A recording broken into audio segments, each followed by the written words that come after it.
برادران عزیز، امروز من در داخل بازار پنجشنبه من اینجا شکرالله برادرم آشپز بودین 40 سال باز آشپزی میکنن من بینید آش چکل میپزن تیار میکنن از من با چند تا سوال میکنم اجازه نخوتا ترک کردن موندگی نخوتا میاندازن اول شما جوزه تلخ دادید ها بعد گوشت انداختگی حالا گوشت هم انداخت گوشت ریزه کردگی آشی یک به یک گویم ها آشتا کن چند کیلو امروز برنج میانزید شما 12 kilo.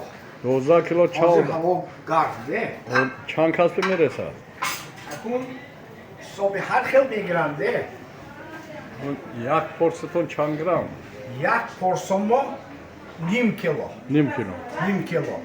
0.75 15 somo.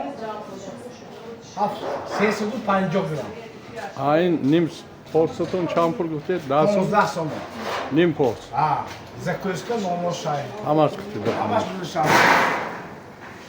برای چه در کجا ارزان اوش مثلا در دوشنبه نیم پرست میگیره Nim 25 pors سوم bilinge 25 somo. Teri yak porsa 35 somo. Shambe. Chiko- Ma raftam dushanbe. چیکار کردن در کار که آدم اونجا هم به انصافتر شنو نرخ اوش رو ارزان تر کنن اما یک روز به شما فایده صاف چند پول میمونه اکون و این من نمیدونم من پول همش میگیرن خداشون کسی اینجا تمام دیگه من شما وقتی من آش میکنم کشتی میدم تمام شما ماهونه میگیره در هر روز هر روز هر میگیرم روز چند پول میگیری هر روز من مثال وای باشد یک کیلومتر 15 سومونی میگیرم یک کیلو 15 سومون 180 12 کیلو 300 چند سومون میشه نه 15 کیلو باشد اگر 300 سومون میشه ها شما برای کار سلامت باشید صد ساله شید آشوای وقتی آشپزی به اشولا خونید که انرژی مثبت وقت خنده آش کشید آدم درست‌تر بیاد